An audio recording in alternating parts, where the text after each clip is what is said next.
Bonjour, je suis avec Gabriel Jarosson. Bonjour Gabriel. Bonjour Nicolas. Tu es auteur du livre Mes secrets d'investisseur, que moi j'ai lu en Kindle et on le voit juste derrière toi. Placement produit, ça c'est bien Absolument. fait. Euh, Est-ce que tu peux te présenter succinctement pour les personnes qui te découvrent et ensuite on va parler des sujets de ce livre qui pour moi est juste formidable. Merci beaucoup. Merci bien sûr de me recevoir. Avec plaisir pour me présenter. Donc, je m'appelle Gabriel Jarosson. Mon métier dans la vie de tous les jours, c'est d'investir dans les startups et d'animer un club d'investisseurs dans les startups. On va, je pense, en reparler.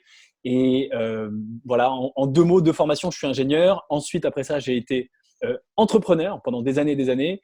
Et c'est ça qui m'a amené à être investisseur aujourd'hui, puisque d'une part, j'ai créé beaucoup de boîtes différentes, certaines un peu au stade de projet, d'idée, puis beaucoup que j'ai mené plus loin, au stade au moins d'avoir des clients et du chiffre d'affaires. Mais j'en ai échoué énormément, une grosse majorité. J'ai créé 10 boîtes dans ma vie et j'en ai planté, échoué 8. Et j'ai fait ça dans plein de secteurs différents, du B2C, du B2B, du online, du offline, etc. etc. Et en ayant beaucoup échoué, quand on échoue, on n'aime pas échouer, personne, hein, c'est assez désagréable. Et donc, j'ai appris beaucoup de choses de ce qu'il ne fallait pas faire. Et puis, j'ai quand même eu un petit peu de succès parce qu'il y a une boîte que j'ai réussi, que j'ai pu revendre. Et c'est avec cet argent que j'ai commencé à investir. Et comme j'avais fait tous ces business et appris de toutes ces erreurs, je pense que j'avais des armes pour être un investisseur plutôt bon. Et c'est ce qui m'a permis de créer ce club et d'avoir plusieurs centaines de personnes maintenant qui investissent avec moi. Voilà pour me présenter en deux mots. Ok. Euh, Super. T'as quel âge pour avoir fait 10 boîtes, quoi? Ouais, T'as absolument. commencé à quel Alors, âge surtout? T'as commencé à quel âge? ouais, c'est ça, exactement. Alors, j'ai 29 ans, donc je suis né en 1990, comme ça je donne la date, peu importe au moment où l'interview est regardée. Comme mon frère. Voilà, comme ton frère. J'ai commencé à 13 ans. Donc, j'ai commencé très, très, très, très jeune. À 13 ans, je découvre le HTML. Va savoir pourquoi, je ne sais pas. Et c'est un langage de programmation qui sert à faire des sites internet, mais qui est très simple et donc qui est facile à apprendre à 13 ans. Je l'ai d'ailleurs appris à mon petit frère à 11 ans. Donc, comme quoi, voilà. Et voilà, j'ai tout de suite mis le pied dedans. Et puis, effectivement, pour en avoir fait autant, c'est parce que j'ai commencé tôt, mais c'est aussi parce que j'en ai fait plein en même temps. À un moment, j'avais 3, 4 boîtes en même temps. Ce qui, aujourd'hui, je pense, est plutôt une erreur. Enfin, j'en suis même persuadé, c'est une grave erreur. Il ne faut pas jouer sur tous les tableaux. Mais c'est un des éléments qui a participé de ces nombreux échecs. D'accord, ok. Super. Et en fait, ce qui est rare avec ton livre, ce que je trouvais rare, c'est que tu parles pas mal de start-up. Il y a un super passage sur la start-up et je vais te poser pas mal de questions par Avec rapport plaisir. à cela parce que euh, au niveau investissement, on parle très peu justement de moi, la personne qui s'intéresse beaucoup aussi sur les différents investissements, etc. Les startups, c'est quelque chose qui m'a complètement échappé. Ou même si j'ai appris que voilà, on peut investir dans une startup, oui, mais je fais comment? Parce que la bourse, Absolument. ça, tout est accessible. OK, mais la première chose, dans ton livre, tu parles aussi voilà, de ton histoire, euh, comment, pourquoi tu as choisi d'être ingénieur et pas école de commerce. Ça, c'est intéressant. Ingénieur, il peut toujours faire du business, contrairement Absolument. à quelqu'un de l'école de business, il ne peut plus être ingénieur. Donc, ça t'a donné une vision large. Mais en même temps, voilà, un ingénieur qui fait du business, c'est assez rare, je pense. Disons qu'il y en a plus. Il y a plus d'ingénieurs qui font du business que de gens qui font une école de commerce ou du business et qui ensuite se reportent sur des métiers techniques. C'est Oui, ça, quasiment c'est sûr. impossible. Effectivement, c'est la raison de ce choix.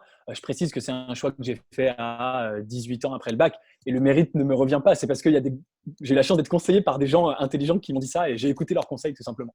Je trouve a posteriori que c'était un bon conseil, effectivement. Ouais. Euh, une des premières choses que tu racontes dans le livre, c'est justement l'échanger son temps contre de l'argent. Ouais. Euh, Pourquoi parler de ça et puis pourquoi tout de suite dans le début du livre? Alors, c'est effectivement intéressant et c'est relié à l'ensemble. C'est relié à l'investissement, notamment dans les startups.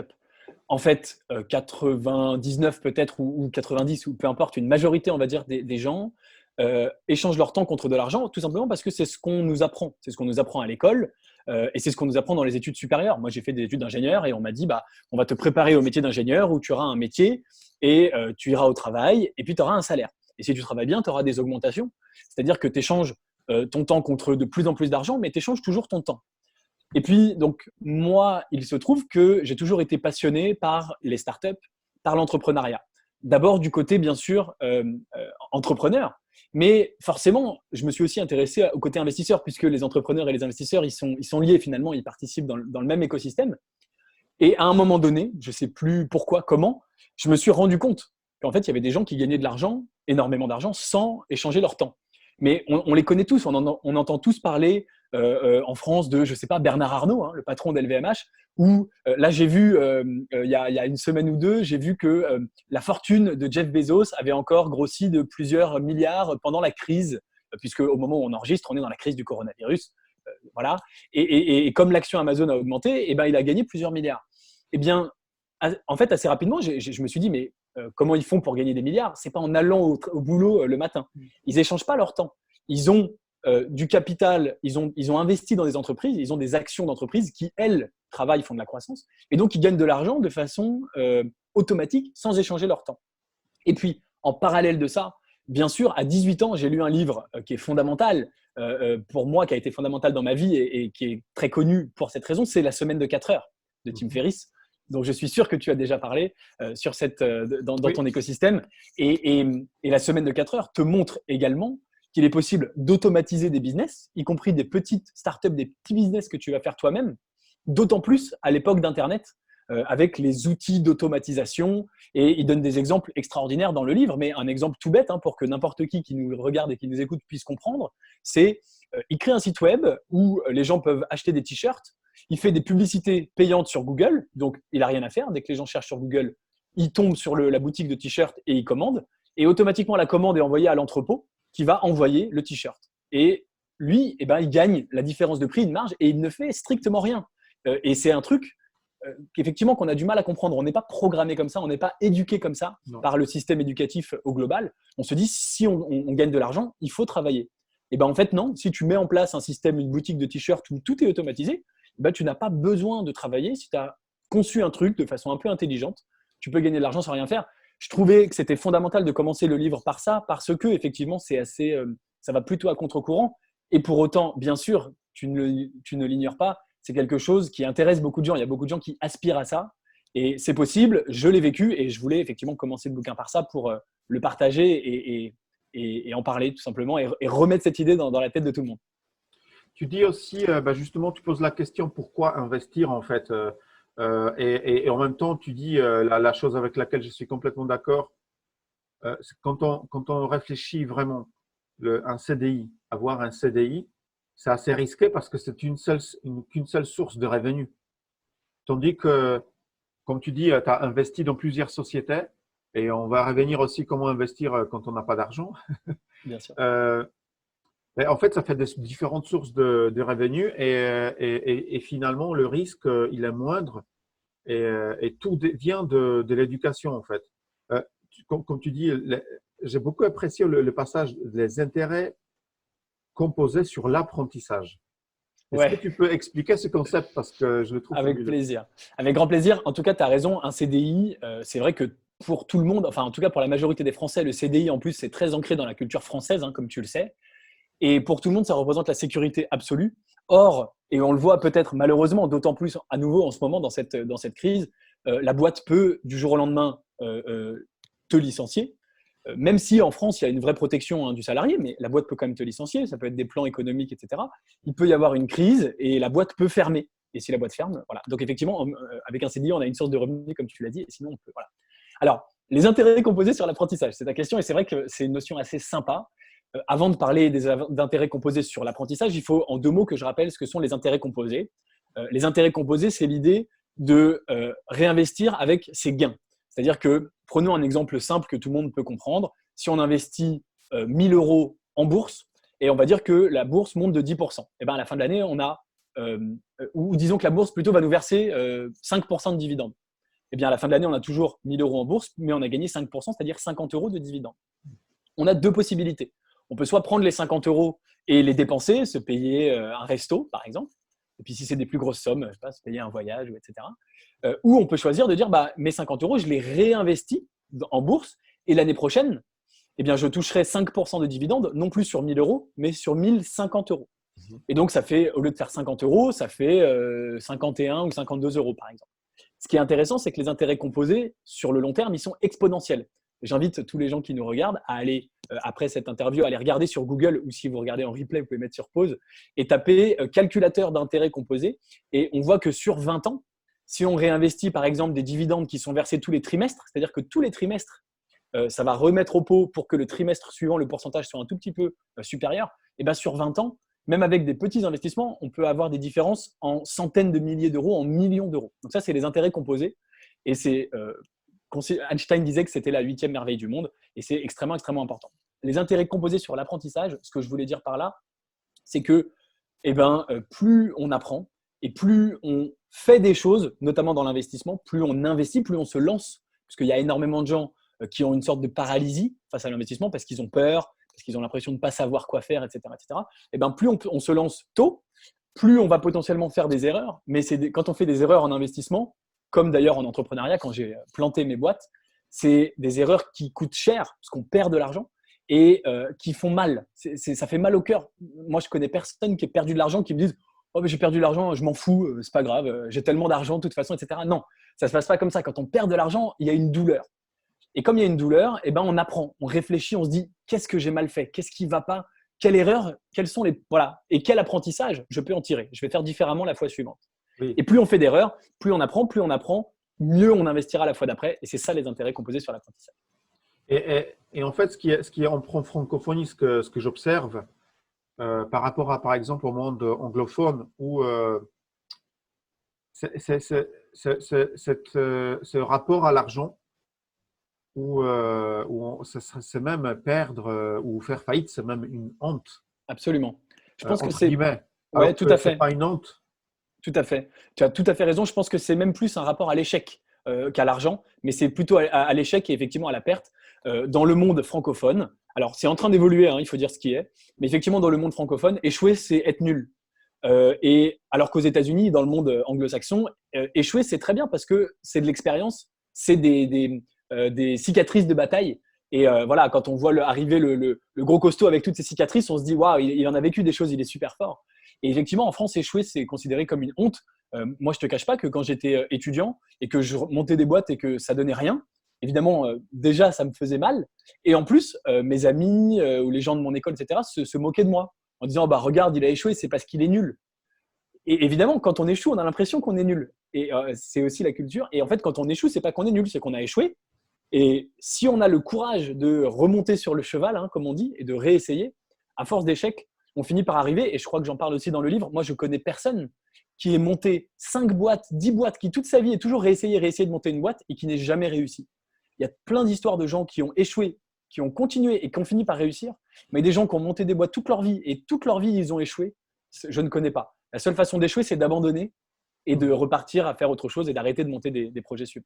Tu connais les Angry Birds, l'application, le jeu Angry Birds? Absolument. Ouais, je connais pas l'histoire derrière. Je sens que tu Alors, vas me raconter. les gars qui ont un succès mondial avec ce jeu, c'était, ils ont eu 52 projets auparavant Wow, consécutifs qui ont échoué. incroyable. Non, mais Ils ont c'est raconté incroyable. ça pendant une conférence File. C'est incroyable. Mais tu sais, J.K. Rowling de Harry Potter, elle a été refusée par les 29 ou 32 premiers éditeurs. C'est hallucinant. Qui, après le 25e refus, se serait dit, mais moi, je continue, je persévère? Les 3 quarts des gens, peut-être moi y compris, auraient laissé tomber. Ils se seraient dit, c'est trop dur, je ne vais pas y arriver.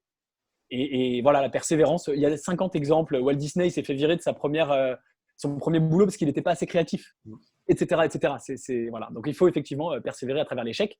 Et au passage, vous gagnerez de l'apprentissage et vous aurez des intérêts composés sur l'apprentissage.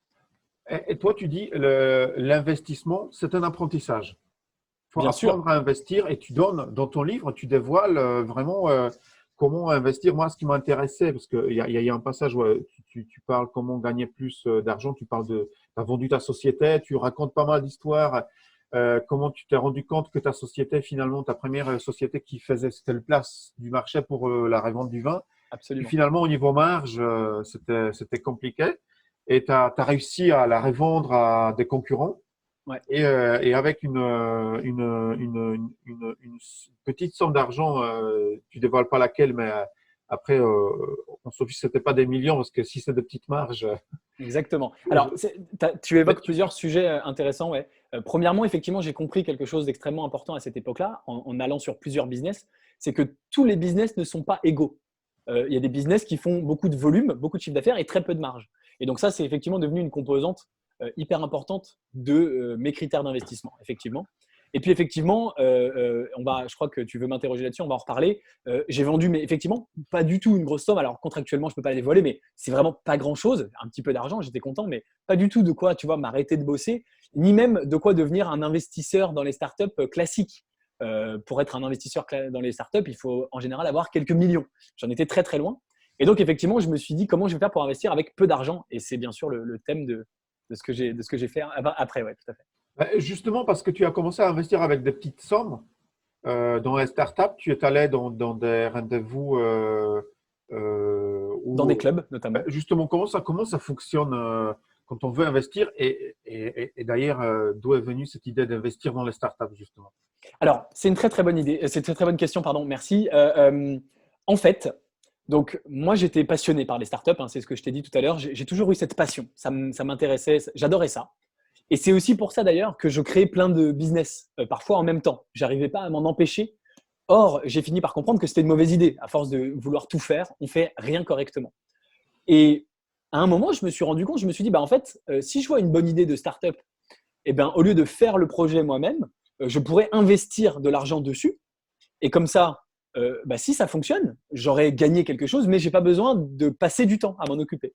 C'était une façon d'assouvir, entre guillemets, ma passion dévorante pour les startups et pour tous les business et de suivre. Hein, quand tu es investisseur, tu peux suivre l'aventure, voir comment ça se passe, mais sans y passer du temps parce que sinon, à chaque fois, je me disais, bah, je repars sur un nouveau projet et à chaque fois, j'en avais 1, 2, 3, 4, 5 en même temps et je m'en sortais plus. Donc, l'idée m'est venue de là.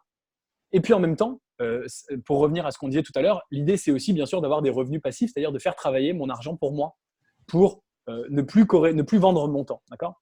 C'est venu de là. Alors, comment j'ai fait ? À l'époque, c'était beaucoup plus difficile que maintenant. Aujourd'hui, il y a des solutions beaucoup plus pratiques et je vais aussi bien sûr en parler. À l'époque, j'ai trouvé une chose. J'ai eu de la chance parce que sans ça, je ne sais pas ce que j'aurais fait. Mais en fait, donc, je sortais d'une école d'ingénieur et il y avait un club des business angels des anciens élèves de l'école. C'est-à-dire que c'était des anciens élèves de cette école. Quand on est ingénieur, effectivement, en général, on gagne plutôt bien sa vie. Hein, les salaires des ingénieurs sont tout à fait corrects. Et c'était en général d'ailleurs des ingénieurs un peu plus âgés, qui avaient grosso modo plus de 40 ans. Donc, ils avaient encore un meilleur salaire qu'à la sortie d'école. Et donc, ils avaient un peu d'argent de côté. Et ils se disaient, bah, on va se réunir et on va faire un club de business angel pour investir dans les startups. La seule condition pour y entrer, c'était d'être diplômé de l'école. Et donc, dès que j'ai été diplômé, je suis rentré dans le club. Évidemment, j'étais le plus jeune, ils avaient tous 40 et plus. Et ils ne savaient pas trop ce que je venais faire là. Mais c'était vraiment comme ça que j'ai commencé. Ça m'a permis de mettre mon premier pied à l'étrier et de commencer. Est-ce que tu veux peut-être pour les gens qui nous regardent, que j'explique comment peut-être on peut faire aujourd'hui, parce qu'il y a des choses un peu plus Ben, justement, faciles. et puis toi, tu as aussi créé justement un club comme ça parce qu'il y a des plateformes hein, comme Kickstarter ou autres. Et tu pourras aussi en parler parce que même moi, je suis perdu. Ouais, Après alors, je tout, t'explique ça. c'est pas toujours les startups, parfois c'est juste un produit. Enfin, euh, Exactement. Donc, toi, tu à l'époque, il as n'y avait bien pas expliqué tout ça. Ouais. ouais, à l'époque, il y avait pas toutes ces plateformes. Et donc, c'était la seule solution. Et effectivement, ça me convenait pas trop pour plusieurs raisons que je détaille dans le bouquin. Et voilà, je vais pas m'étaler trop dessus, mais les clubs, ça me plaisait pas beaucoup. Grosso modo, il y avait peu de projets. C'était pas forcément des projets toujours intéressants. Et donc, j'ai fini par quitter ces clubs de business angel. À ce moment-là, 1 ou 2 ans plus tard, finissent par effectivement apparaître les plateformes. Alors, les plateformes, tu l'as souligné à l'instant, il y a vraiment tout type de plateformes et on trouve plein de choses. Alors, il y a d'abord ce qui s'appelle le crowdfunding. Le crowdfunding, tu as cité Kickstarter, c'est la plus connue et c'est les premiers, quasiment les inventeurs. Et le crowdfunding, ce n'est pas de l'investissement. En général, on va précommander un produit. Donc, la nouvelle paire de baskets, super, eh ben, on la paye maintenant, moins cher. Et puis, quand il aura atteint un certain nombre de commandes, dans 6 mois, 1 an, il nous enverra le produit en avant-première. On n'est pas du tout actionnaire de la société, on a Voilà. simplement eu un produit moins cher en premier. C'était les premiers, le crowdfunding, à faire ça. Et puis ensuite, il y a eu ce qui s'est appelé le crowdlending, le prêt aux entreprises. C'est très, très connu en France. Il y a beaucoup de gens qui font du prêt aux entreprises. Donc, vous prêtez à la boîte 100 euros et puis elle vous rembourse avec des intérêts. À nouveau, vous n'êtes pas investisseur dans la startup, vous êtes prêteur, vous prêtez de l'argent. Ça peut rapporter des taux d'intérêt entre 5 et 10% si la boîte ne fait pas défaut. Et il y a plein de Français qui adorent ça. Il y a aussi le crowdfunding immobilier. Donc, pareil, on investit pour financer un projet immobilier très célèbre en France. Et puis, il y a une petite catégorie moins connue, mais qui est celle vers laquelle moi, je me suis intéressé dans un premier temps. Et puis après, j'ai créé mon club. Je vais t'en parler dans un instant. Et ce qui s'appelle le crowd equity. Donc, crowd equity. Equity, là, cette fois, ça veut dire détenir des actions et on devient bien actionnaire. Et donc, il y a quelques sites en France qui proposent d'investir au capital de la startup. Alors, bien sûr, on ne reçoit pas de remboursement, on ne reçoit pas de produits, on reçoit simplement des actions de la startup et on espère faire une plus-value, soit quand la startup se fait racheter, soit éventuellement quand la startup se met à verser des dividendes, éventuellement quand la startup rentre en bourse, même si en France, ça arrive très peu, mais aux États-Unis, ça arrive plus et je reparlerai de ça dans un instant. Et donc, je me suis tourné vers ces plateformes pour investir. Ces plateformes, il y en a beaucoup qui existent encore en France et il y a plein de gens qui les connaissent. Et puis, j'ai un petit peu investi sur ces plateformes. Il y avait quelques projets que je trouvais sympas. Mais assez rapidement, je me suis rendu compte que les meilleures startups, les startups dont tout le monde entend parler, Blablacar, récemment en France, il y a quelques mois, on a beaucoup parlé de Miro, qui est une plateforme sur la photographie et qui est devenue la 5e ou 6e licorne française, Doctolib, qui est énorme comme startup. Je me suis rendu compte que toutes ces boîtes, elles n'étaient pas sur les plateformes. Je me suis dit, tiens, c'est bizarre, comment je fais pour investir dans ces boîtes-là? Et je me suis rendu compte que c'était en fait un cercle assez fermé, assez privé, des fonds d'investissement et des startups qui se connaissaient tous entre eux et qui ne laissaient pas les particuliers investir. Et je me suis dit, je vais aller frapper à la porte de ces projets et je vais essayer d'aller investir quand même. J'ai pris mon petit téléphone et j'ai appelé en disant, voilà, salut, c'est Gabriel, je voudrais investir. Et je me suis rendu compte que alors, certaines m'ont dit, non, t'es qui, on ne te connaît pas, mais c'est quand même des boîtes qui cherchent de l'argent. Donc, il y en a certaines qui m'ont dit, OK, mais je me suis rendu compte que les montants demandés étaient trop élevés, trop importants. Ils m'ont dit, OK, mais si tu veux investir, c'est 50 000 euros, 100 000 euros. Alors, évidemment, je n'avais pas 50 000 euros, je n'avais pas 100 000 euros. Et j'étais bien embêté. Et c'est à ce moment-là, donc il y a 3 ans maintenant, en 2017, où j'ai eu l'idée de créer le club Léonis, puisqu'en fait, j'avais déjà fait quelques investissements à travers le club, à travers les plateformes, comme j'en ai parlé avant. Et c'est des investissements qui se portaient très bien, qui commençaient à porter leurs fruits. Il y a même une boîte qui s'est fait racheter très vite par Natixis. Et j'avais plein d'amis qui me disaient « Waouh, c'est génial, tu as gagné de l'argent sans travailler, comme on l'évoquait tout à l'heure. Tu as multiplié ton argent par 2, par 3, par 5. Comment tu as fait? Nous aussi, on voudrait investir. » D'un côté, j'avais ces amis qui voulaient investir. De l'autre côté, je n'avais pas assez d'argent pour investir en direct. Mais je me suis dit, on va se rassembler. L'union fait la force et on va créer un club. Donc, il y a 3 ans, je crée Léonis Investissement en me disant, je vais proposer à des gens, d'abord de mon entourage et puis après des gens que je ne connaissais pas, d'investir avec moi des petites sommes, mais on va se regrouper et l'union fait la force. Alors, aujourd'hui, en 2020, on est plus de 200 membres dans le club.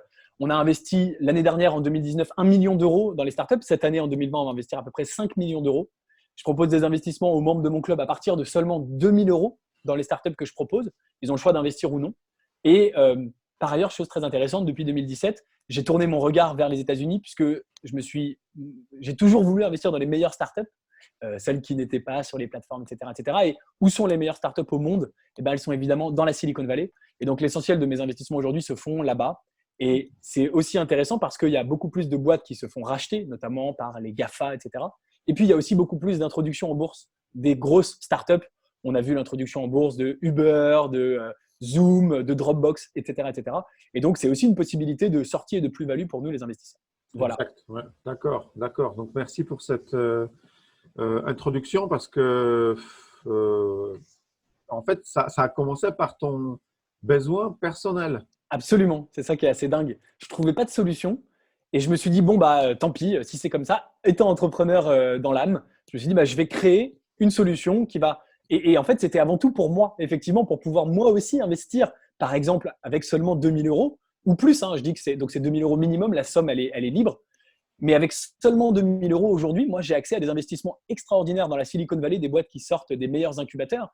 Pour participer à ces tours de financement, il faut investir 200 000, 300 000 dollars minimum, ce que j'aurais jamais pu faire seul. Donc, c'est aussi effectivement pour moi. Et puis maintenant, donc, pour toute la communauté, on est aujourd'hui 200 dans le club. À la fin de l'année 2020, on sera entre 400 et 500 membres et pour en faire profiter à tous ces gens-là. Voilà. D'accord. Donc, moi, je peux m'inscrire dans le club. Et ensuite, dans le club, en fait, tu dis, je veux dire, Voilà, il y a une possibilité d'investir dans telle boîte. Il faut 100 000 euros. On recherche les personnes de notre club pour récolter cette somme et après, bien sûr, les parts sont divisées proportionnellement. Absolument, c'est exactement ça. Alors, en général, on ne dit pas qu'on recherche. Enfin, ça dépend des fois, mais effectivement, parfois, on dit on n'a que de la place pour, par exemple, 100 000 euros, comme tu l'as dit. En général, il y a de la place pour tout le monde, ce qui est l'avantage, puisque la startup, évidemment, elle veut toujours lever plus d'argent. Donc, nous, en ce moment, le plus gros chèque qu'on ait fait, le plus gros investissement, c'est 350 000 dollars. En moyenne, on se situe à peu près aux alentours de 300 000. Et puis, ça augmente parce qu'effectivement, il y a toujours des nouveaux membres et donc toujours plus de possibilités. Donc, effectivement, les gens qui sont dans le club, ce qui est intéressant, c'est que je leur présente toujours des investissements dans lesquels moi j'investis. Puisque moi, j'analyse, alors pour info, plus de 3000 dossiers par an et je choisis vraiment ceux qui me plaisent le plus, ceux qui correspondent à mes critères. Et je présente ceux dans lesquels moi j'investis, c'est-à-dire que contrairement à des plateformes, etc., je ne vais pas dire allez-y si vous voulez investir, mais moi, non. C'est l'inverse, c'est-à-dire que je dis moi j'investis de toute façon, moi j'y crois, ça me plaît, ça correspond à mes critères et donc j'investis mon propre argent personnel. Et si vous, membre du club, vous voulez investir avec moi, eh ben vous pouvez. Vous n'êtes pas obligé, mais vous pouvez si vous le souhaitez, avec seulement 2 000 euros ou plus ceux qui veulent investir 5 000, 10 000. Chacun fait comme il veut. Voilà. Tu me fais penser qu'en fait, tu as un recruteur qui regarde 3000 CV par an, ce qui est énorme. Et justement, on arrive à la question, quels sont tes critères, ou au moins, parce que tu en as cité 7 ou 8, est-ce que tu pourrais me dire les 3 critères principaux Bien sûr. Que tu prends pour pourquoi tu investis ou pas? Quels sont les critères que la boîte doit remplir pour que ce soit intéressant pour toi, pour ne pas mettre le dossier tout de suite dans la poubelle? Avec grand plaisir. Alors effectivement, il y a 8 ou 9 critères dans le livre et puis il y en a encore plein d'autres. Donc on ne va pas tout couvrir, mais on va essayer de faire effectivement un résumé rapide, peut-être des plus importants. Donc, alors le critère le plus important, toujours, et là-dessus, je ne serai pas très original puisque tout le monde le dit, mais c'est vraiment important, c'est l'équipe. Et donc, avant tout, mon métier, c'est un métier d'humain, d'homme avec un grand H, d'hommes et de femmes, de rencontres. Et donc, voilà, le plus important, c'est d'avoir des gens très intelligents, très ambitieux, et j'aime beaucoup l'idée de trouver des gens qui ont compris quelque chose que les autres n'ont pas compris. C'est raconté par notamment les fondateurs du Y Combinator, quand ils racontent qu'ils ont rencontré les fondateurs de Airbnb. Et en fait, Airbnb, ils avaient un secret, c'est qu'ils étaient les seuls à avoir compris que les gens voudraient bien aller dormir chez quelqu'un d'autre. Et au départ, tout le monde disait, oh là là, aller dormir chez un inconnu, mon Dieu. Personne pensait que même eux-mêmes, les gens se diraient, mais moi, je le ferai jamais. Et au final, aujourd'hui, tout le monde le fait. Et ils avaient compris ça avant tout le monde. Donc, l'équipe, c'est bien sûr le point le plus important. C'est pour ça que moi, je vais à San Francisco et dans la Silicon Valley quasiment tous les mois pour rencontrer les gens en face à face. Et puis, quand je suis à Paris, moi, je suis parisien par ailleurs, on a toujours bien sûr la visio et les outils de vidéoconférence pour échanger. Donc, c'est le plus important. Ensuite, bon, là-dessus, voilà, je suis peut-être pas très original. Tout le monde investit sur une équipe. Il y a d'autres critères qui me sont un peu plus propres. J'investis dans des boîtes qui ont ce que moi j'appelle un unfair advantage. En français, un avantage injuste. Ça, c'est primordial. Et qu'est-ce que c'est l'unfair advantage? Eh bien, l'idée, c'est de répondre à la question. Alors, disons que quand il y a une startup, il y a deux possibilités. Soit c'est une bonne idée, soit c'est une mauvaise idée. Si c'est une mauvaise idée, ce n'est pas très important puisque la boîte va sûrement se planter et ça ne va pas donner grand-chose. Mais si c'est une bonne idée, une chose est sûre et certaine, c'est que la boîte va se faire copier. Il va y avoir des gens qui vont se dire, tiens, c'est une bonne idée de commander son taxi avec une application sur son téléphone. Et ben moi aussi, je vais le faire. Et on voit combien il y a d'applications aujourd'hui pour commander pour concurrencer Uber, qui étaient les premiers. Et donc, la question de l'unfair advantage, c'est de dire, si c'est une bonne idée et que tout le monde va venir te copier, qu'est-ce qui fait que c'est toi, cet entrepreneur, cette équipe et la personne chez qui j'investis qui va gagner, qui va réussir, qui va prendre une grande partie du marché? Alors, l'unfair advantage, ça peut être énormément de choses. Ça peut être bien sûr un brevet, c'est le plus connu, mais il y a plein de boîtes qui réussissent sans brevet, Uber que je viens de citer par exemple. Et ça peut être un réseau, ça peut être d'avoir compris quelque chose que les autres n'ont pas compris, comme je le disais à l'instant avec Airbnb. Ça peut aussi être un écosystème. C'est-à-dire qu'une boîte française avec des gens très talentueux et qui fait un produit et la même boîte avec des gens aussi talentueux mais à San Francisco, eh bien la boîte de San Francisco a plus de chances de réussir parce que la Silicon Valley, historiquement, sait faire émerger des géants au niveau mondial. Ils auront accès à plus de capital, ils auront accès à plus de visibilité, ils auront accès à plus de choses. C'est aussi une des raisons pour lesquelles je vais investir là-bas. Encore une fois, la Silicon Valley a démontré sa capacité à créer des géants. on me demande aujourd'hui parfois pourquoi tu n'investis pas en France. Alors, je précise que ça m'arrive d'investir en France et je suis très fier d'investir en France quand je peux, quand je trouve des boîtes du même niveau, et il y en a peu. Mais je demande aux gens combien de boîtes françaises tu peux me citer qui sont des startups avec un impact mondial et que tout le monde connaît dans le monde. Il n'y en a pas tant que ça, alors que des américaines, on pourrait en citer des centaines. On est en ce moment sur Zoom, il y a Facebook, Uber, Airbnb. On pourrait passer l'après-midi à citer des boîtes américaines. Donc, voilà pourquoi. Donc, un unfair advantage, ça peut aussi être dans la Silicon Valley, et donc la plupart des boîtes dans lesquelles j'investis ont déjà cet unfair advantage-là. Mais il y a d'autres avantages injustes. Connaître les bonnes personnes, avoir une expérience peut-être préalable. Si vous êtes l'ancien numéro 2 de Goldman Sachs et que vous allez créer une boîte dans la finance, vous avez évidemment un avantage énorme que vos concurrents n'auront pas, etc., etc. Et puis pour terminer, il ne faut pas que ce soit trop long, un dernier critère qui est vraiment extrêmement, extrêmement important pour moi, et je pense que je me différencie pas mal là-dessus de d'autres investisseurs, c'est que je regarde la traction de la société, c'est-à-dire je regarde à quel point, alors qu'est-ce que c'est la traction ? La traction, c'est à quel point les ventes, à quel point le produit se vend, à quel point ils arrivent à commercialiser et à quel point il y a une espèce d'accélération, une espèce de traction du marché vers le haut qui va tirer le produit vers le haut de plus en plus rapidement. Pourquoi je regarde ça ? Parce que ça permet de valider énormément, énormément de points. Ça permet de valider que l'équipe sait faire un produit qui fonctionne. Si elle le vend, c'est que ça fonctionne. Ça permet de valider que l'équipe sait le vendre. Il y a plein de gens qui font des super produits mais qui ne savent pas les vendre. Ça permet de valider que ça résout un vrai problème et que les gens sont prêts à payer. Et ça permet aussi de sortir du schéma. Il y a beaucoup de gens qui investissent sur une équipe, une idée. Des gens qui disent voilà ce que je vais faire. Et de l'idée à la réalisation, il y a plein de choses qui peuvent aller mal et il y a beaucoup de gens qui investissent dans les startups sur une idée, un projet et ça ne va jamais jusqu'à la réalisation. Et donc moi, de regarder l'attraction, ça me permet d'investir sur des projets qui ont déjà dépassé simplement le stade de projet, qui ont été à la réalisation. Et ça filtre déjà et ça permet d'enlever beaucoup de boîtes qui vont échouer. Et donc, ça me permet à moi d'avoir un taux d'échec quasiment nul aujourd'hui de boîtes dans lesquelles j'ai investi. Et donc, d'être bien meilleur que la moyenne, si je puis dire, puisque 9 startups sur 10 échouent. Mais dans mon portefeuille, c'est moins d'une sur 10. Donc, j'ai inversé la tendance. Voilà.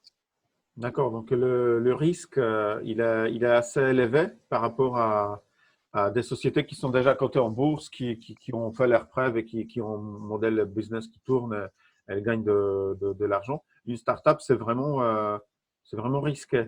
Bien sûr, alors tu as raison de le préciser, c'est effectivement considéré comme un investissement risqué. C'est effectivement plus risqué qu'une boîte établie en bourse parce que c'est tout simplement une entreprise plus jeune et il y a plus d'incertitudes sur comment elle va évoluer, comment elle va grossir, etc. Donc il y a plus de risques. Et contrairement d'ailleurs à la bourse, on peut perdre 10, 20, 30, peut-être 50%. Une startup, quand ça ne va plus, en général, elle s'arrête, elle échoue. Et à ce moment-là, on perd 100% de notre capital, on perd tout notre argent. Donc, c'est d'autant plus risqué qu'il y a plus de chances qu'elle se plante et que si elle se plante, on perd tout. Bien sûr, à l'opposé de ça, si elle réussit, comme on est rentré très, très tôt, très, très jeune, eh ben, on peut gagner énormément, énormément d'argent puisque la boîte peut prendre, si elle fonctionne, beaucoup, beaucoup de valeur. J'aime beaucoup citer l'exemple. Alors, c'est l'extrême positif. Bien sûr, il y a plein de choses moins intéressantes, mais l'un des premiers investisseurs dans Uber, il avait investi 25 000 $. Et quand Uber est entré en bourse à une valorisation de 82 milliards, eh ben lui, il a récupéré 124 millions de dollars avec seulement ces 25 000 $ investis. Donc, pour montrer à quel point, quand ça marche bien, alors, je n'ai pas la prétention de dire que j'ai investi dans le prochain Uber, j'espère un jour, mais j'en suis pas encore là. Mais quand ça marche bien, on peut gagner évidemment des sommes mirobolantes. Énorme, ouais. C'est vrai que waouh, c'est incroyable. Mais on peut aussi gagner beaucoup d'argent avec la crypto-monnaie. C'est le deuxième sujet de quel tu parles. Moi, c'est le sujet que je connais un petit peu parce que j'ai même une machine pour faire de la crypto-monnaie. Et je faisais ça depuis, je crois qu'en 2000, oh là là, Bitcoin était encore à 500 $ à l'époque. Pas mal. Et du coup, on mettra déjà, pour terminer le sujet des startups, qui est super intéressant, on mettra le lien vers le club pour que Avec les gens plaisir. puissent découvrir parce que je Super. trouve que c'est une super place, un truc super que tu as fait par rapport à ce sujet. Et j'aimerais bien t'interroger maintenant sur les crypto-monnaies. Tu parles Ouais. des crypto-monnaies qui sont un peu démonisées aussi en France ou de différents États qui ont essayé d'interdire, etc. On parle beaucoup de bien ou de mal. Où ça en est aujourd'hui? je pense que tu observes tout le temps et quelle est ta manière d'investir parce qu'on a échangé un petit peu juste avant et je vois que ta manière, elle est différente. Absolument. Alors, effectivement, les crypto-monnaies, donc plusieurs choses. Premièrement, pour, pour ceux que ça intéresse, et j'en parle parce que ça a un rapport, pour ceux que ça intéresse, j'ai une chaîne YouTube sur l'investissement dans les startups.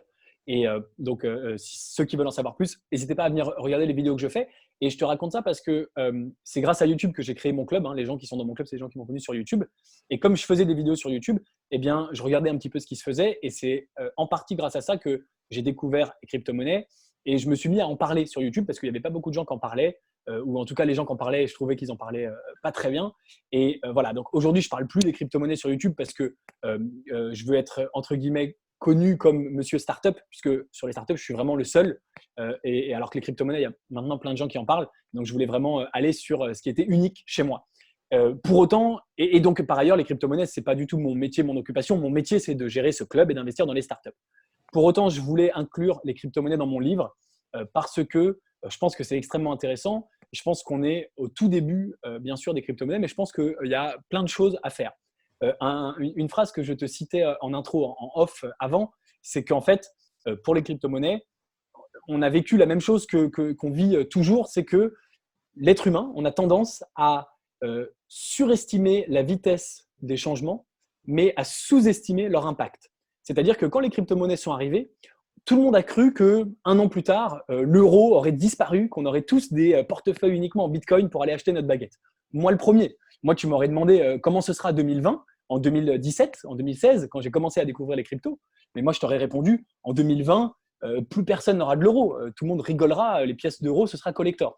Évidemment, on est en 2020 et tout le monde s'en fout des cryptos quasiment et on paye toujours avec nos euros, avec nos pièces. D'accord ? Ce qui peut paraître un peu archaïque par rapport à la technologie, mais peu importe. Donc, on a surestimé la vitesse.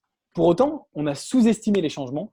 Et c'est pour ça que je tenais à parler des crypto-monnaies dans mon livre. Et c'est pour ça que je me suis beaucoup intéressé à ce sujet-là. Je pense que les crypto-monnaies vont avoir un impact énorme, fondamental sur le business, sur l'économie, sur le monde dans lequel on vit.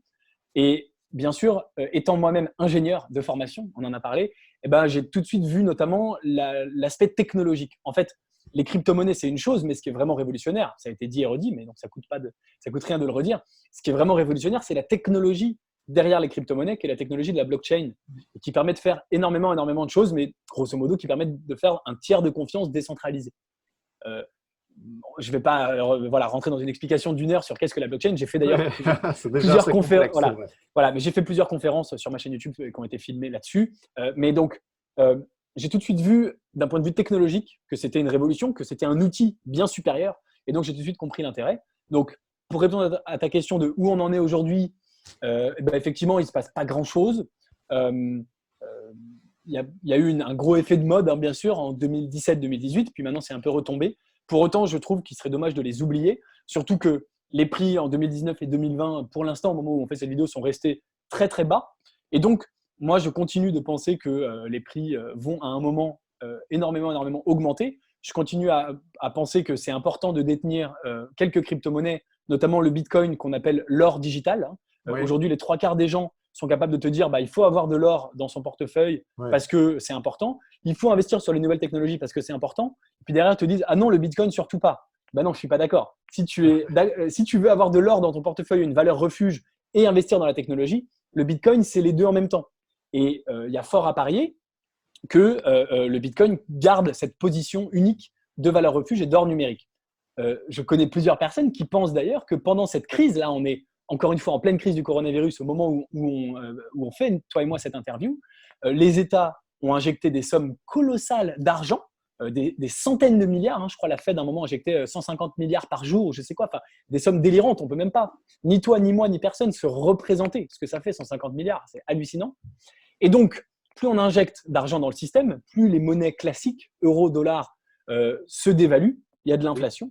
Et face à ça, la seule vraie réponse, alors, bien sûr, investir dans l'économie, dans les vrais business, la bourse, les startups, ça peut être un remède contre ça, contre l'inflation, évidemment. Mais la seule vraie réponse aussi, c'est les crypto-monnaies déflationnistes. Et donc, par exemple, le Bitcoin, il y a 21 millions de Bitcoin, il n'y en aura jamais un de plus.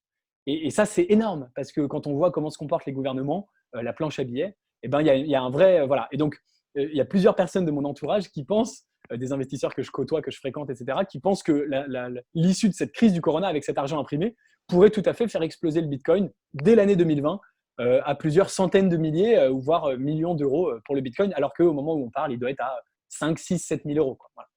Oui, oui, oui.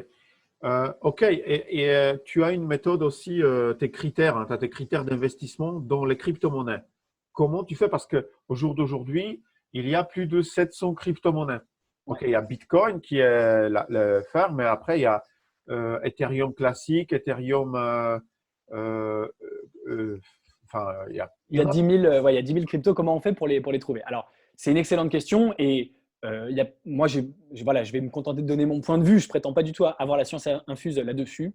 Premièrement, ce qu'il faut bien comprendre chez moi, j'ai une particularité, c'est que je suis un investisseur long terme. J'ai toujours été un investisseur long terme parce que, pour plusieurs raisons, mais grosso modo, c'est une façon quasiment garantie de gagner de l'argent. Alors qu'il n'y a pas beaucoup de façons garanties de gagner de l'argent, hein, à moins toutes les arnaques de pyramides, de Ponzi, etc. Mais il y a très peu de façons garanties de gagner de l'argent. Mais quand on investit sur le long terme, avec un horizon de, par exemple, 20 ans, eh ben, on a remarqué que les bourses, par exemple, sur 20 ans, sont quasiment toujours positives. On est quasiment toujours gagnant. Sauf si on avait investi en 1929. Mais à part ça, au moment de la crise, à part ça, sur 20 ans, on est toujours gagnant. Idem sur l'immobilier, sur 20 ans, vous êtes quasiment toujours gagnant. Ça dépend bien sûr de là où vous avez investi. Et sur les crypto-monnaies, je pense aussi que dans 20 ans, elles vaudront beaucoup plus, ou dans 15 ans, puisque j'ai commencé à acheter des crypto-monnaies il y a 4 ans, donc dans 16 ans. Donc, voilà, moi j'ai une approche déjà par rapport à ça. Il y a des gens après qui veulent peut-être faire de l'argent sur du trading, etc. Moi, je déteste le trading, notamment parce que ça demande du temps. Or, Oui, la ressource la plus importante, la plus précieuse, c'est pas l'argent, c'est le temps. Donc, je veux oui. surtout pas sacrifier mon temps. On en a parlé, hein, c'est à nouveau échanger son temps contre de l'argent quand on est trader. Donc, maintenant, ce qu'il faut bien comprendre sur les crypto-monnaies, c'est que 90-95% d'entre elles vont disparaître parce qu'elles n'ont pas de réelle utilité. Donc, bon, pareil, je rentre plus dans les détails dans mon livre, mais déjà, moi, j'ai investi sur des crypto-monnaies sur le long terme et qui ont une réelle utilité, c'est-à-dire qui tirent profit de cette nouvelle technologie, euh, encore une fois, unique et extrêmement intéressante, révolutionnaire, pour faire quelque chose qui aura une utilité dans le monde réel. Et s'il n'y avait qu'une chose à retenir sur les crypto-monnaies, c'est quelle est l'utilité des crypto-monnaies dans le monde réel. Alors, peut-être qu'on va m'objecter tout de suite, quelle est l'utilité du Bitcoin dans le monde réel? Effectivement, le Bitcoin n'a pas de réelle utilité dans le monde réel, si ce n'est qu'il est la réserve de valeur et l'or numérique. Hein. L'or, dans le monde réel, ça ne sert pas à grand-chose. Ça sert à faire des boucles d'oreilles, des colliers et des bagues, un petit peu, mais la valeur de l'or, elle n'est pas liée à son utilité dans le monde de la bijouterie. La valeur de l'or, elle est liée à sa valeur refuge. Eh bien, le Bitcoin a cette utilité d'être une valeur refuge. Mais il y a plein d'autres crypto-monnaies qui ont une vraie utilité dans la vie réelle. La plus connue étant bien sûr l'Ethereum, qui est la deuxième plus grosse. Oui. Et l'Ethereum a une utilité énorme, c'est de faire tourner les smart contracts. Donc, il y a beaucoup de gens pour qui je viens de dire un gros mot et pour qui c'est pas clair. À nouveau, je ne vais pas rentrer dans les détails, mais les smart contracts sont une vraie révolution dans la blockchain, permettent d'exécuter des programmes dans la blockchain. Et pour le faire, il faut utiliser la blockchain Ethereum. Donc, elle a une vraie utilité. Et pour ça, je pense qu'elle a et qu'elle gardera sur le long terme de la valeur. D'accord. Merci beaucoup pour ce partage et un peu je veux dire, nous éclaircir la question Avec plaisir. de, des des monnaies, des crypto-monnaies parce que on parle voilà, de plein de choses. Et tu parles aussi dans un dernier, parce notre interview va prendre fin. Le dernier chapitre de ton livre, l'un des derniers, c'est justement l'entrepreneuriat. Tu as déjà parlé de l'automatisation, et ça on a compris. L'entrepreneuriat, il t'avait dit une chose assez intéressante, euh, de faire attention avec qui on va s'associer, et surtout si c'est quelqu'un qui est salarié ou qui a plutôt une mentalité d'un salarié. Oui, alors, j'ai pas dit ça parce que là, tu vas me mettre tout le monde à dos, attention. Non, mais je vois ce que tu veux dire. Voilà, justement, Ouais, explique, voilà. voilà. Ouais. Non, j'ai pas parlé de salarié ni de mentalité de salarié. Moi, j'ai une expression, en fait, qui me vient de mon papa. C'est très drôle. Il m'a toujours dit ça quand j'étais petit. C'est les locomotives et les wagons. Un train, c'est composé d'une locomotive qui tire tout le monde et de plein de wagons qui sont des poids morts et qui se font simplement tirer, tracter. Et donc, je crois il me semble, je ne sais plus, c'est ça que j'emploie dans le bouquin, il faut faire très attention Et je dis ça parce que moi, ça m'est arrivé. Alors, comme j'ai créé plein de boîtes, j'ai eu plein d'associés et j'ai eu des histoires très bien avec des associés où ça s'est très bien passé. Puis j'ai eu des histoires très mauvaises, très compliquées avec des associés. C'est pour ça que je parle en connaissance de cause. Il y a des histoires qui se sont très mal passées. Il y a des gens avec qui je me suis fâché, malheureusement, à vie, si je puis dire, pour des histoires d'association. Donc, c'est compliqué, les associations, effectivement. C'est comme un mariage, une association. Donc, on ne se marie pas avec le premier venu et on ne se marie pas le premier jour. Avant de se marier, on va dater, on va sortir avec la personne pendant plusieurs mois, plusieurs années. Voilà. Et donc, de même pour un associé, je conseille de travailler ensemble pour se découvrir. Et effectivement, il y a deux mentalités. Et j'ai eu plusieurs associés qui avaient effectivement une mentalité de ce que moi j'appelle wagon, c'est-à-dire qu'ils n'étaient pas force de proposition, ils n'étaient pas porteurs du projet. Ils se contentaient de venir aux réunions, ils étaient toujours là à l'heure, toujours très gentils, etc. Et de un peu faire ce que je leur disais ou faire ce que je leur proposais. Je disais, ça te dirait qu'on fasse ça? Oui. Bon, bah, on fait ça la semaine prochaine. OK. Mais ils le faisaient. Hein. Ce n'est pas des gens qui faisaient rien. Ils le faisaient. Mais ils ne montraient pas une certaine prise d'initiative. Et donc, si on ne se rend pas compte de ça, parfois on ne s'en rend pas compte au début et on s'en rend compte plus tard. Et pour qu'une boîte, une société, c'est très difficile à réussir pour tout le monde. Hein, pour moi, pour toi, pour n'importe qui. Pour personne, c'est facile. Et pour réussir, il faut vraiment de l'énergie. Plus on est d'associés, plus on a de l'énergie. Alors, il y a un équilibre à trouver. Il ne faut pas être non plus 8 associés, c'est trop. Il va y avoir des problèmes, on va s'engueuler, mais il faut être 2, 3, peut-être 4. Vraiment, à partir de 5, ça devient compliqué. Il y a des gens qui y arrivent, hein, peu importe. Mais il faut que ce soit des gens qui soient force de proposition, qui apportent des idées, qui pensent à ça, à leur boîte en continu pour apporter de l'énergie, pour tirer la boîte vers le haut. Sinon, ça va créer des problèmes, ça va créer des disputes, des dissensions et on ne va pas s'en sortir. Il ne faut pas oublier que la première cause d'échec des startups, c'est une dispute entre les associés. Donc, si l'implication n'est pas la même, ça va créer des disputes et ça va peut-être amener à l'échec de la société. Donc, effectivement, c'est un point dont je parle dans le bouquin et je pense que c'est peut-être sous-estimé et très important. Oui, en effet, être proactif et puis être sur la même longueur d'onde, c'est marrant. Enfin, je veux dire, il y a quelques jours de là, j'ai interviewé euh, euh, un professeur de Haute École de Commerce HEC de Montréal qui a fait sa vie dans les entreprises et aussi à enseigner, mais il a écrit le livre qui s'appelle Entreprendre et savoir s'entourer. Ah, super. Il a fait des case studies, des études de cas de plus de 300 entreprises entrepreneurs et des histoires de vie. Et justement, l'une des choses de laquelle il parlait, c'était justement l'équipe avec qui je travaille et cette question de savoir s'entourer, c'est vraiment fondamental. Et toi, tu confirmes cela et c'est ça qui est, c'est vrai, hein, dans mon quotidien, je vois aussi le rôle de l'équipe. Euh, En conclusion, quelles sont les choses? Admettons, là on a parlé presque une heure, on a dépassé même notre temps d'interview d'habitude. Les personnes qui te regardent, déjà, on va mettre le lien pour voir ton club, ça c'est une chose, mais qu'est-ce que tu as envie de dire pour que quelqu'un puisse passer à l'action ou supposer, je sais pas, la plupart des personnes sont salariées ou auto-entrepreneurs et n'ont pas cette vision. Peut-être qu'il y a quelqu'un qui s'est dit, ah mais c'est pas mal d'investir en fait, ou déjà s'intéresse à ce sujet. Je fais comment? C'est une très très bonne question. Effectivement, c'est une question qu'on me pose souvent et j'ai la chance d'être en contact avec ma communauté des dizaines de milliers de personnes qui ont ces problématiques-là. Il y a plusieurs choses. Voilà, je vais être bref, hein, c'est pour conclure, mais il y a deux, trois choses. Premièrement, la plupart des gens qui s'intéressent à l'investissement, ils s'intéressent à gagner de l'argent. C'est normal, peut-être le plus d'argent rapidement. Et je veux bien préciser une chose, si on regarde les plus grandes fortunes du monde, Jeff Bezos, Bill Gates, etc., l'enrichissement, on gagne plus d'argent en général à entreprendre qu'à investir. Donc, ceux qui sont les plus ambitieux et qui veulent vraiment gagner énormément d'argent, je leur conseille plutôt d'entreprendre que d'investir parce que ça rapporte plus. Ça peut rapporter plus. Bien sûr, il y aura des échecs, il y aura des ratés, mais dans les deux, il y aura des échecs, des ratés dans l'investissement. Pour autant, pour autant, l'entrepreneuriat, c'est pas fait pour tout le monde. Et donc, il y a des gens peut-être qui se disent, mais moi, je suis pas fait pour être entrepreneur ou j'ai pas d'idée, etc. Ça arrive. Et dans ce cas-là, effectivement, ils peuvent se tourner vers l'investissement. Et l'investissement, on peut tout à fait devenir millionnaire, on peut tout à fait devenir indépendant financièrement en étant salarié, en investissant intelligemment. La seule condition, c'est d'être patient. Hein. On ne peut pas tout avoir tout de suite, on ne peut pas demain, voilà.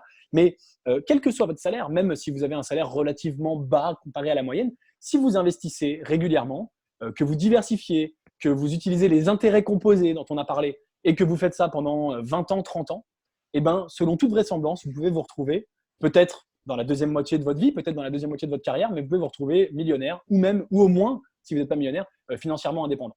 Donc, le plus important, dans tous les cas, que ce soit donc l'entrepreneuriat, l'investissement, le plus important, ce que je pourrais dire aux gens qui nous regardent et qui veulent se lancer, c'est allez-y, lancez-vous, faites le premier pas.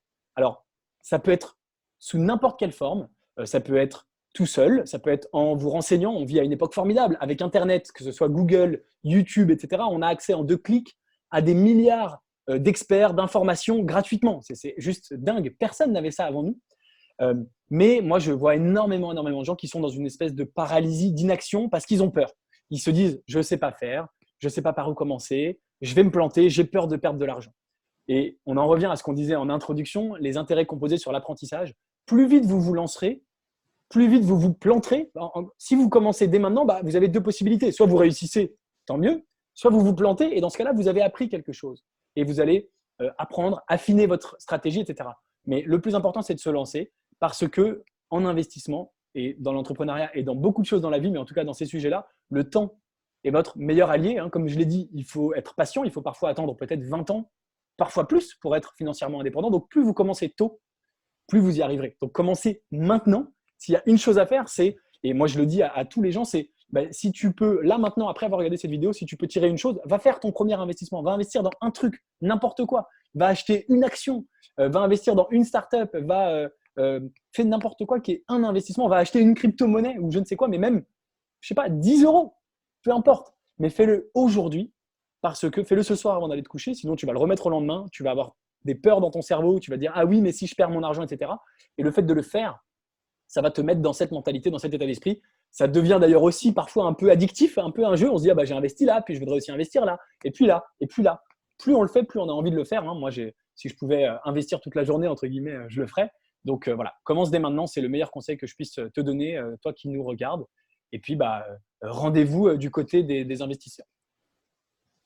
Super, merci beaucoup Gabriel pour cette interview passionnante qui complète super bien le livre Mes secrets d'investisseur. On met aussi le lien vers le livre. J'ai pas dit, le livre préfacé par l'un des plus riches de France, Xavier Niel.